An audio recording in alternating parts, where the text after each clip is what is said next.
This story was posted on creepypasta.org by user Mimichu. Title: Alice's Reality Part 1. For my 30th birthday I thought Elle would treat myself to a lottery ticket, not just one of those scratch-off kind but one where you actually select your numbers. I had never been an adventurous girl but figured, hey, you only turn 30 once. I'd give it a shot. After a long day of re-shelving books at the Talbot Public Library, I stopped into the QuickTime station on Silverton and Croft. I purchased a tank of gasoline, a Diet Coke and the ticket. The gas was so expensive. I could not believe how much it cost to fill up my little car.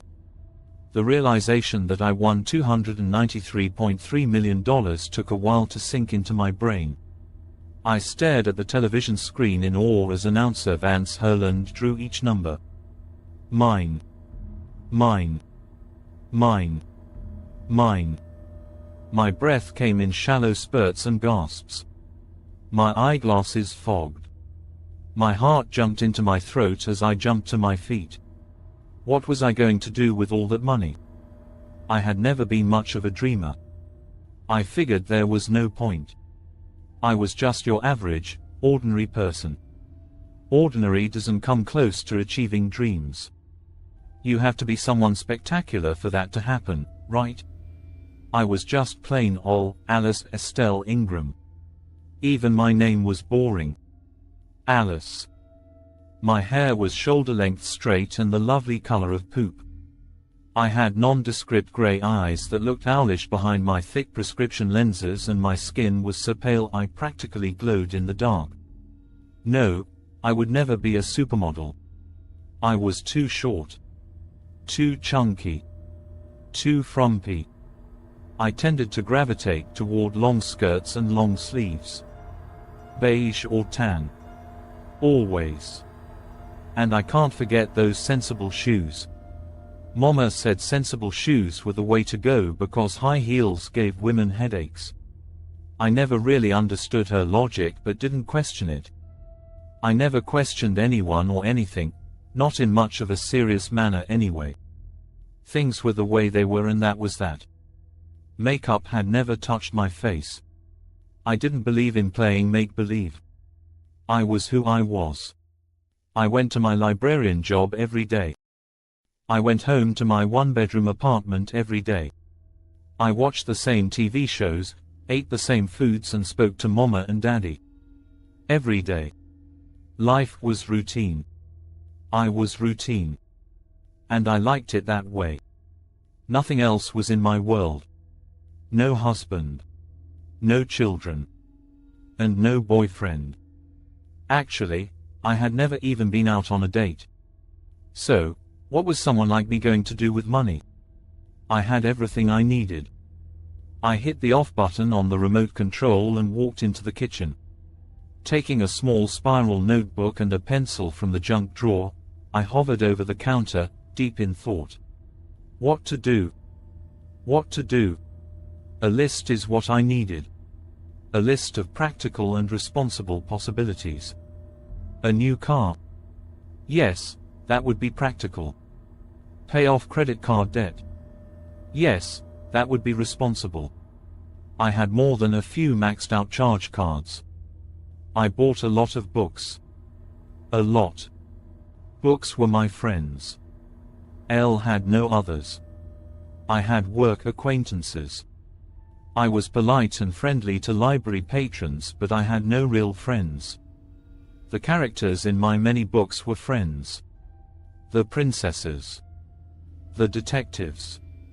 The heroes and heroines.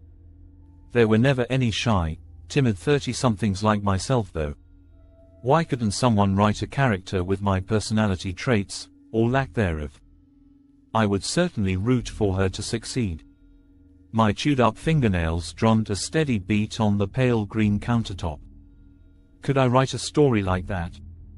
Could I write a novel like that? I had read somewhere to write what you know. Believe me, I definitely knew introverted and withdrawn. I could do that. Yes, I knew I could do that. But Elle would need a quiet place to think, to brainstorm. My apartment complex was relatively quiet, but you could hear the occasional bass of a car stereo or the chaos of the typical weekend college party. That environment just wouldn't do. Authors from Mark Twain to Virginia Woolf had writers' cabins.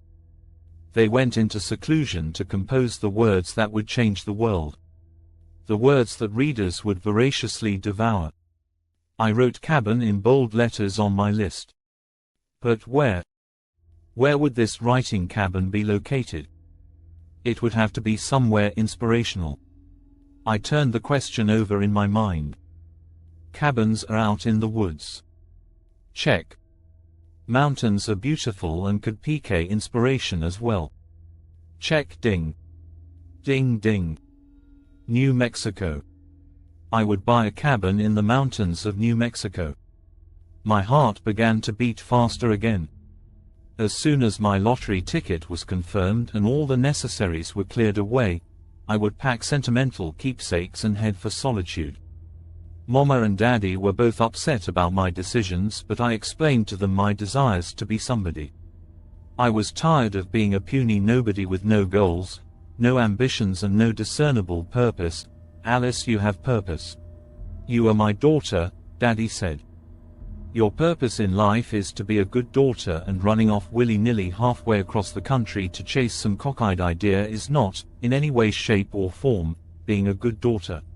He crossed his thin arms over his chest and set his jaw. Mama nodded her premature graying head in silence, a grimace on her haggard, sunken face. Daddy, I jutted my chin and planted my feet firmly on the floor. Have you ever wanted to be something other than a CPA? Sylvester Ingram leaned back in his old lazy boy recliner. Absolutely not. My father was a certified public accountant, as was his father before him. It's tradition. We've each had an aptitude for numbers. He smirked. Subject addressed and closed. Are you disappointed that I don't have that aptitude for numbers? Are you disappointed that I didn't become a CPA? I heard my voice become shrill. Don't speak to your father that way, Alice. My mama's delicate ivory hand flew to her throat. No dear, it's fine. Daddy waved her remark away. You're a girl. Librarian is fine for you. It's a career in the realm of your comfort. Novel writer. It's too far-fetched for someone like you. Someone like me. I screamed. Someone like me. Mama rose from the sofa. Please calm down, Alice. Daddy's right. You just aren't the type. I'm tired of being calm. I have been calm all my life. I'm so damn calm I'm almost brain dead. I do everything Lem told. I always have. I'm tired of being the wallflower nobody notices. Do you understand? I have won the lottery. I whirled back toward my father. I have no friends, but now I have money. Lots of money, Daddy, and I need a change. Buy a cat. He jerked his head toward the pristine living room window as Elle fled from the room and slammed the front door behind me. Mama never uttered a word. Celestine Welkin was a tall, voluptuous, young woman with long, honey-blonde hair and riveting turquoise blue eyes.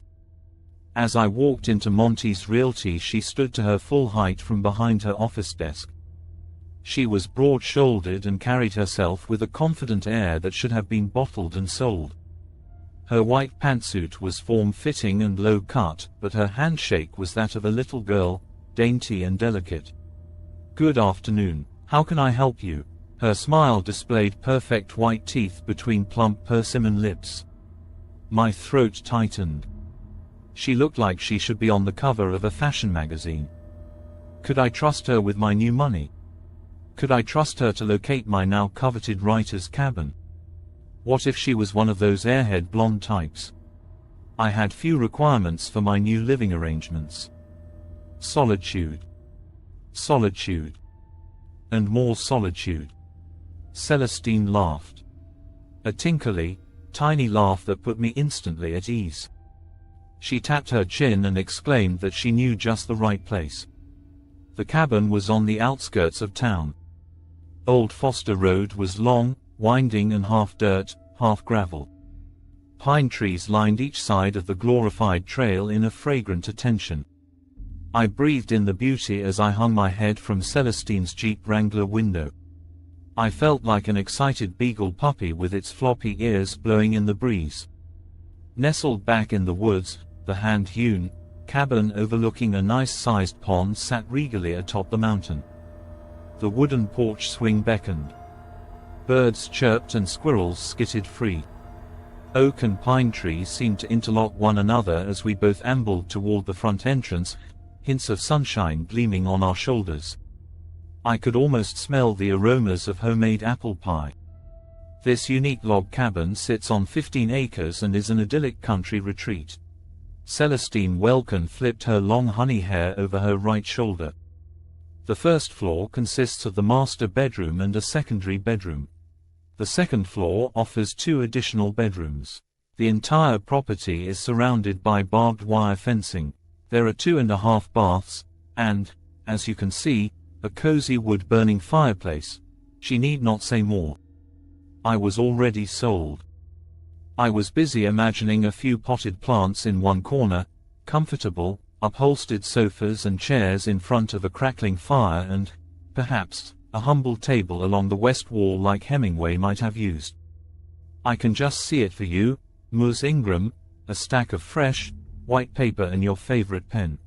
Long, dark, curly lashes batted across deep gold eyeshadow as Celestine described her vision. And an old-fashioned typewriter that makes real clickety-clack sounds with each brilliant word you capture. Lee, take it. Before long, my new home was filled with southwestern decor. From cacti to cowhide, the look was rustic and cozy. I absolutely loved my Aztec print pillows and my light-washed wood console entry table. My living room became a perfect blend of mid-century modern and southwestern decor all rolled into one. The earthy tones gave it a major desert vibe, while the leather couch and a nearby bench played well with a retro theme. I turned the large area rug that was originally a thought for the floor into a beautiful piece of art as a wall hanging. The vintage bar cabinet that held a wide variety of liquors didn't shy away from patterns, giving the corner a wonderful eclectic feel. I interspersed each wall with a number of woven baskets in earthy hues, animal skulls and terracotta pots that held air plants and succulents.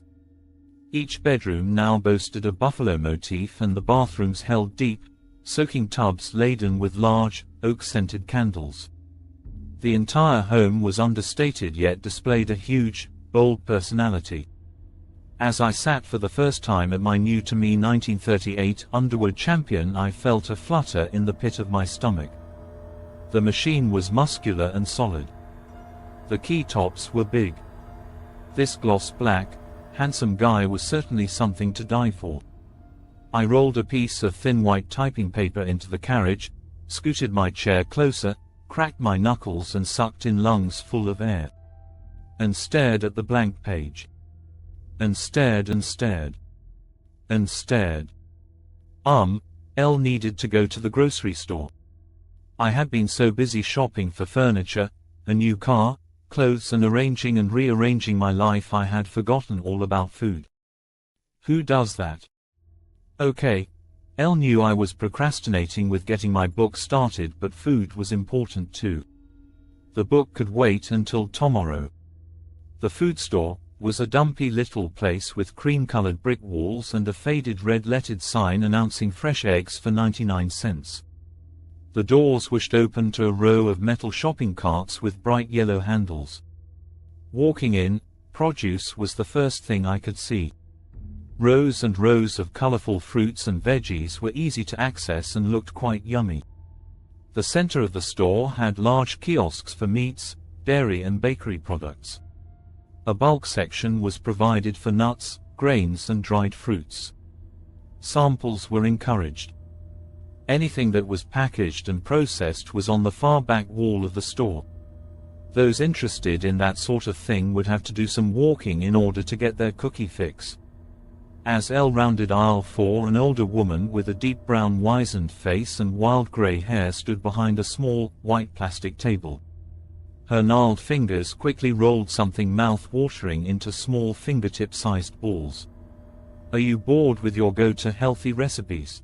Tired of salads? Do you feel like eating healthy tastes like cardboard, or that it gets super complicated and is not worth the trouble?